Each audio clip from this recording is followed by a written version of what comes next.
আমাকে জোর করে আমার বাবার সাথেই বিয়ে দেওয়া হয়েছিল, এমনকি বাসর রাতেও কাটাতে হয়েছিল। আমার মা নিজের হাতে বাসরঘর সাজিয়েছিলেন। আমি হয়েছিলাম আমার মায়ের সতীন। একটি সামাজিক কুপ্রথার কারণে এমনটা হয়েছিল। কিভাবে সবকিছু হয়েছিল আর এর পরে ঘটেছিল জানতে আজকের ভিডিওটি পুরো দেখতে হবে।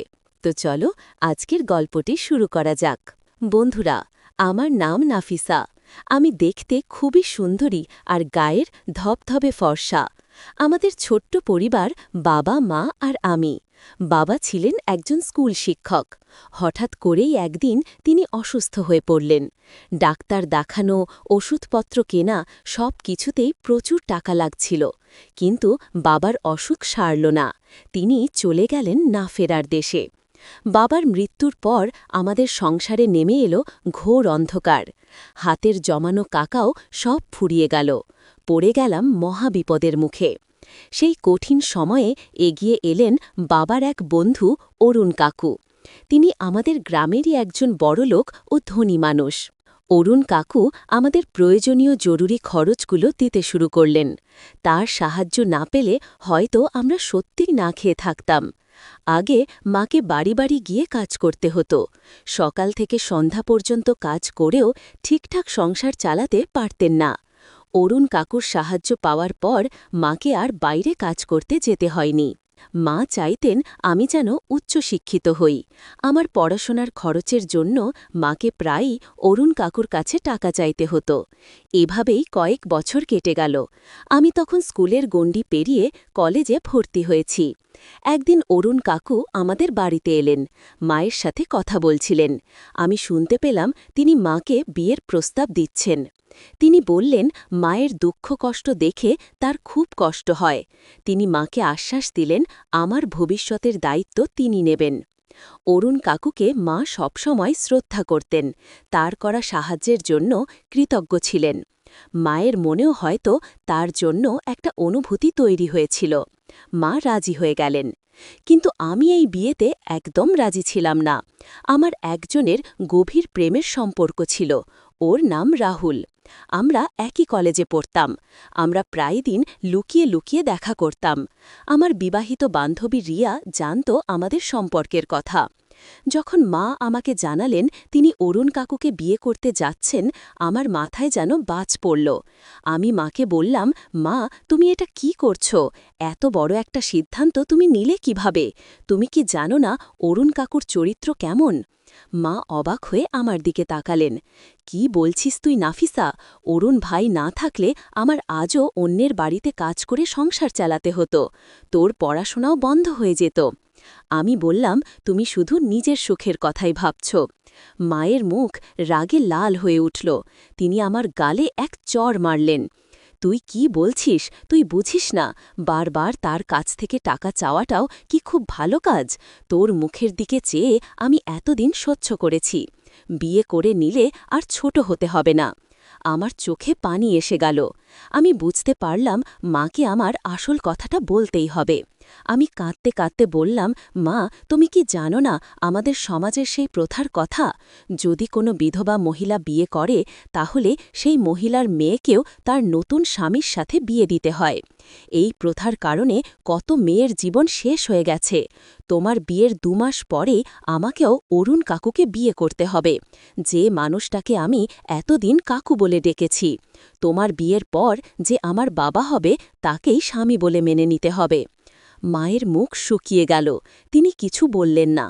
পরের দিন আমি রাহুলের সাথে দেখা করলাম। তাকে সব খুলে বললাম।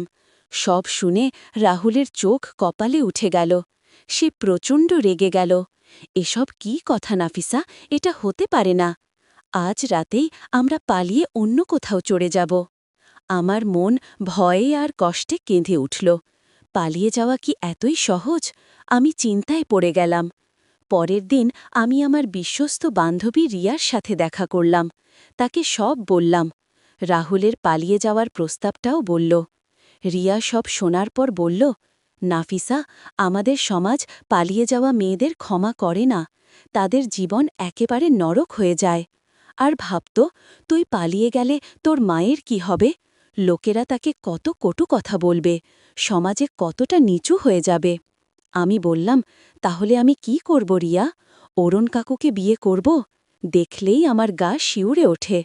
রিয়া দীর্ঘশ্বাস ফেলল, বলল, আমারও একই অবস্থা হয়েছিল নাফিসা। আমাকেও আমার বাবার সাথে বিয়ে দিয়েছিল। প্রথম রাতে ভয়ানক কষ্ট হয়েছিল। ভাবতেই পারিনি এসব মানিয়ে নিতে পারব। কিন্তু সময়ের সাথে সাথে সব কিছু ঠিক হয়ে যায়। আমাদের ভাগ্য মেনে নিতেই হয়। রিয়ার কথা শুনে আমার মন একটু শান্ত হল। আমি আমার ভাগ্য মেনে নেওয়ার চেষ্টা করতে লাগলাম। কিছুদিন পরেই মায়ের সাথে অরুণ কাকুর বিয়ে হয়ে গেল। বিয়ের পরের দিন মা আমাকে বললেন, আমরা অসহায় মানুষ, আমি কেবল তোর ভালো চেয়েই বিয়েটা করেছি। বিয়ের পর অরুণ কাকু আমাদের বাড়িতেই থাকতে শুরু করলেন। খুব দ্রুতই তার আসল চেহারা বেরিয়ে পড়তে লাগল। একদিন আমি রান্নাঘরে কাজ করছিলাম।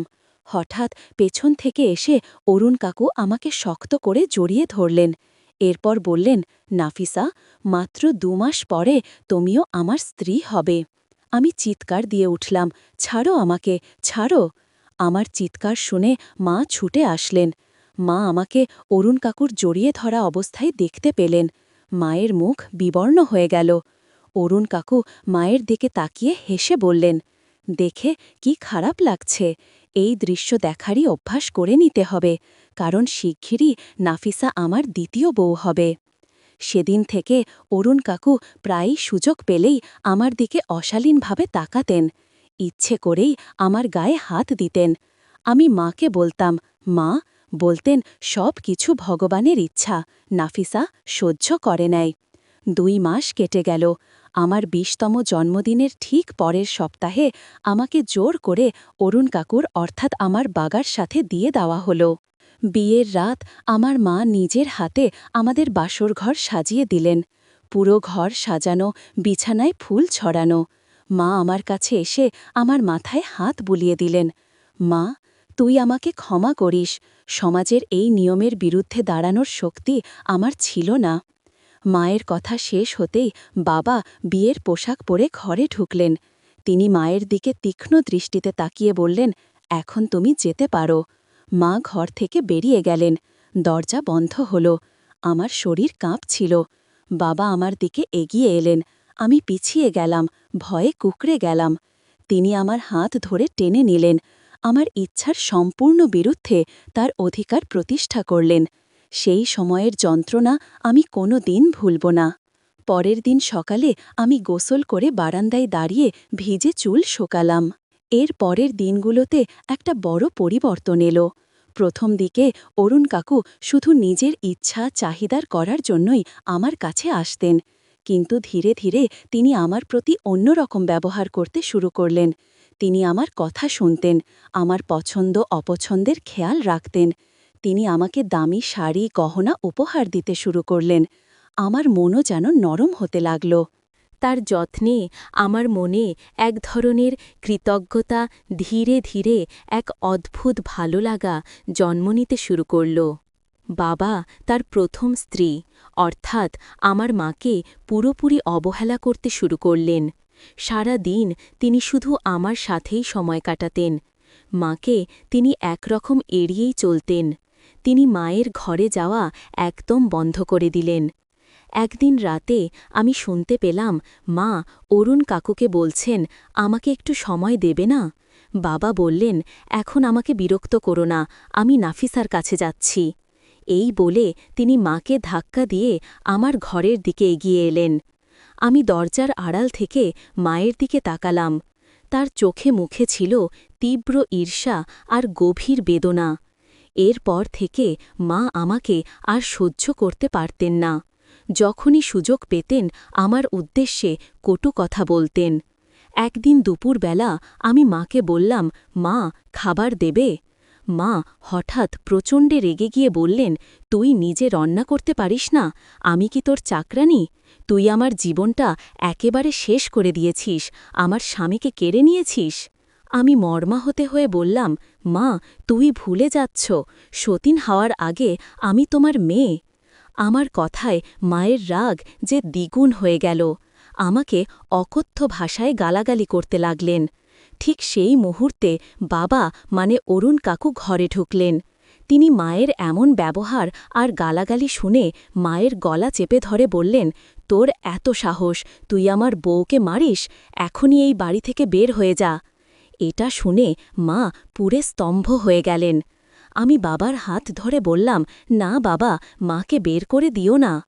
অরুণ কাকু মায়ের দিকে তীব্র দৃষ্টিতে তাকিয়ে বললেন, শোনো, আমি তোমাকে বিয়েছি শুধু তোমার মেয়ে নাফিসাকে পাওয়ার জন্য। আমি নাফিসাকে নিয়েই সংসার করতে চাই।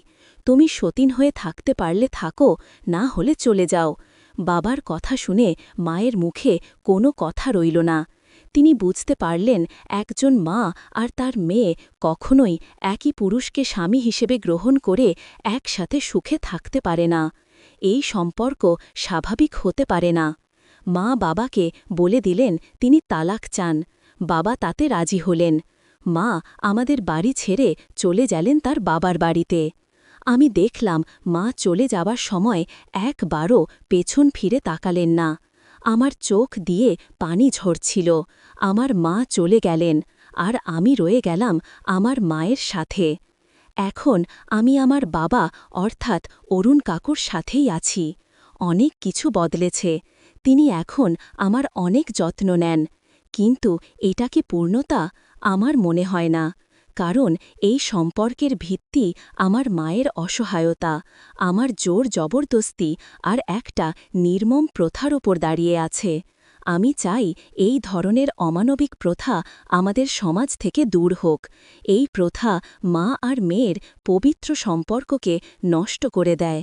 এটা পরিবারে বিভেদ আর অশান্তির জন্ম দেয়।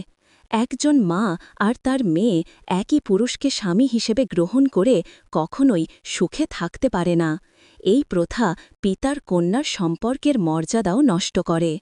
আমার জীবনের এই গল্প যদি অন্তত একজন মেয়েকে এই জাল থেকে বেরিয়ে আসতে সাহায্য করে, যদি সমাজের নেতারা এই প্রথার বিরুদ্ধে রুখে দাঁড়ান, তাহলে আমার এই আত্মকথান সার্থক হবে।